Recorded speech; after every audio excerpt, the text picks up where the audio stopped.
నమస్కారం అండి. మన తెలుగు నేలపై ఎన్నో పుణ్యక్షేత్రాలు, ప్రతి క్షేత్రానికి ఒక అద్భుతమైన కథ. ఈరోజు మనం తెలుసుకోబోయే కథ ఒక సామాన్య భక్తుడి అసామాన్య భక్తికి నిదర్శనం. ఆ భక్తుడే భక్త కన్నప్ప, ఆ క్షేత్రమే శ్రీకాళహస్తి. శివుడి పట్ల ఆయనకున్న అచంచలమైన ప్రేమ, త్యాగం మనసున్న ప్రతి ఒక్కరినీ కదిలిస్తుంది. ఈ పవిత్రమైన కథను వివరంగా తెలుసుకుందాం. సిద్ధంగా ఉన్నారా? అయితే పదండి, ఆ భక్తి తన్మయత్వంలోకి ప్రయాణిద్దాం. ఆంధ్రప్రదేశ్ చిత్తూరు జిల్లాలో స్వర్ణముఖి నది ఒడ్డున కొలువై ఉంది శ్రీకాళహస్తి దేవాలయం. ఇది పంచభూత లింగాలలో వాయులింగంగా ప్రసిద్ధి. అంటే ఇక్కడ శివుడు గాలి రూపంలో ఉంటాడు. ఈ ఆలయంలో దీపం నిరంతరం గాలికి కదులుతూ ఉంటుంది. ఇది వాయులింగ మహిమను సూచిస్తుంది. కాల, హస్తి, సర్పము అనే మూడింటి పేర్ల మీదుగా ఈ క్షేత్రానికి శ్రీకాళహస్తి అని పేరు వచ్చింది. మరి ఇంతటి పవిత్ర క్షేత్రానికి మన భక్త కన్నప్పకు ఉన్న సంబంధం ఏంటి? పూర్వం అటవీ ప్రాంతంలో నాగడు అనే వేటగాడికి తిన్నడు అనే కొడుకు ఉండేవాడు. తిన్నడు చిన్నప్పటి నుంచే చాలా ధైర్యవంతుడు, బలవంతుడు. అడవిలోనే పెరిగాడు. జంతువులను వేటాడటమే అతని జీవనం. శాస్త్రాలు, పురాణాలు, దేవుడు, భక్తి ఇవేవి అతనికి పెద్దగా తెలియవు. అతని ప్రపంచం వేట, అడవి, అతని స్నేహితులు. ఒకరోజు తిన్నడు తన స్నేహితులతో కలిసి వేటకి వెళ్లాడు. అడవిలో తిరుగుతుండగా ఒక పెద్ద పంది ఎదురైంది. దాన్ని వెంబడించి అది వెళ్లిన దారిలో ఒక కొండపై ఉన్న గుహ దగ్గరికి చేరుకున్నాడు. ఆ గుహ లోపల అతను చూసిన దృశ్యం అతని జీవితాన్ని పూర్తిగా మార్చేసింది. గుహ లోపల చిన్న నీటి ధార ప్రవహిస్తున్న ఒక ప్రదేశంలో ఒక శివలింగం ఉంది. ఆ లింగాన్ని చూడగానే తిన్నడికి ఎందుకో తెలియని ఒక అనుభూతి కలిగింది. అతని మనసులో ఏదో తెలియని భక్తి ఉప్పొంగింది. కళ్లలో నీళ్లు తిరిగాయి. ఆ క్షణం నుంచి శివుడిపై అతనికి అపారమైన ప్రేమ, ఆరాధన మొదలయ్యాయి. పక్కనే ఉన్న స్నేహితులు ఎంత పిలిచినా తిన్నడు కదల్లేదు. అతని మనసు మొత్తం ఆ శివలింగంపైనే లగ్నమైపోయింది. అయ్యో, ఈ దేవుడు ఇక్కడ ఒంటరిగా ఉన్నాడు కదా, ఎవరు చూసుకుంటున్నారు, ఎవరు పూజిస్తున్నారు అని మనసులో అనుకున్నాడు. అప్పటినుంచి తిన్నడు ప్రతిరోజూ ఆ లింగం దగ్గరికి రావడం మొదలుపెట్టాడు. అతను వేటాడిన మాంసాన్ని కాల్చి శివుడికి నైవేద్యంగా సమర్పించేవాడు. పవిత్రమైన మాంసం అని చూపించాలి, దురుద్దేశం లేదని. నీళ్లు కావాల్సి వస్తే వేరే పాత్రలు లేవు కాబట్టి నోటితో నీళ్లు తెచ్చి లింగానికి అభిషేకం చేసేవాడు. తలమీద కొన్ని అటవీ పుష్పాలను పెట్టుకుని వాటిని తీసి లింగం పైన ఉంచేవాడు. స్వామీ, నువ్వు ఆకలితో ఉంటావేమో, మాంసం తెచ్చాను, తిను. దాహంతో ఉంటావేమో, నీళ్లు తెచ్చాను, తాగు.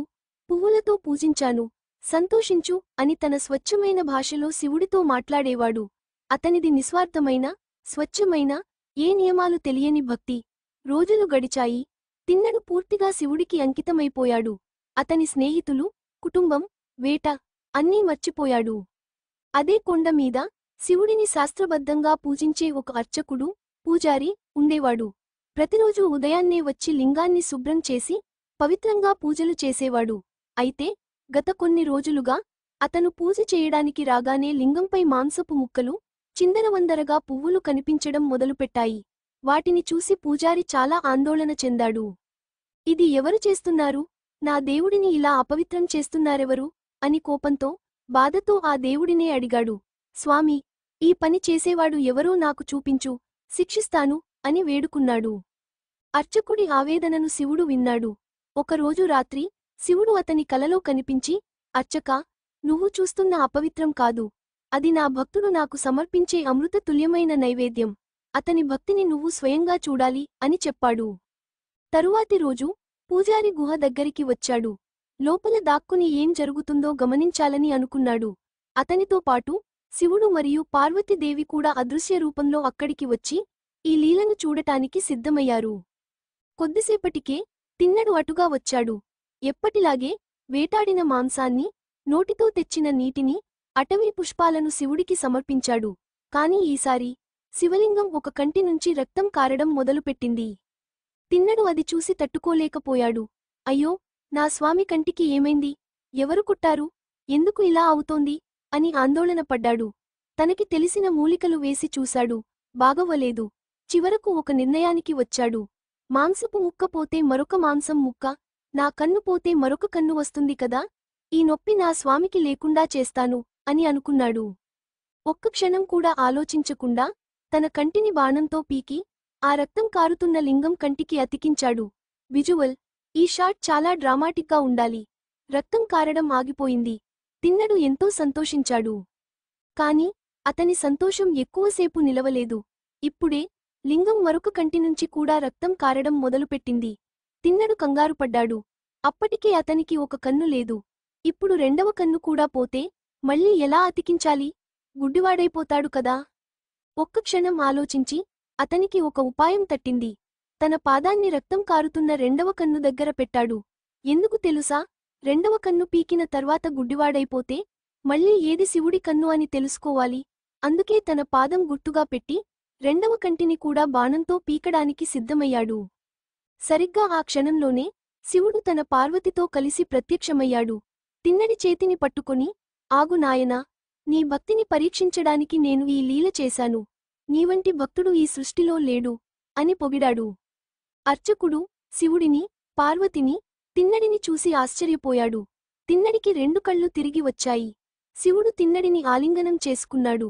తిన్నడా, నీవు నా కన్నప్పవి, కంటికి రెప్పలాంటివాడివి. నా కుడి కన్ను, నా ఎడమ కన్ను రెండూ నీవే. నువ్వు నా పక్కనే శాశ్వతంగా ఉండిపో అని వరం ఇచ్చాడు. అప్పటినుంచి తిన్నడు భక్త కన్నప్పగా ప్రసిద్ధి చెందాడు. శివుడు కన్నప్పను తన భక్తగణంలో ఒకరిగా చేర్చుకున్నాడు. ఈ శ్రీకాళహస్తి క్షేత్రంలోనే ఈ సంఘటన జరిగింది. అందుకే ఈ దేవాలయం భక్త కన్నప్ప అచంచల భక్తికి, త్యాగానికి చిహ్నంగా నిలుస్తుంది. చూశారు కదండి, భక్త కన్నప్ప కథ ఎంతటి ప్రేరణనిస్తుందో.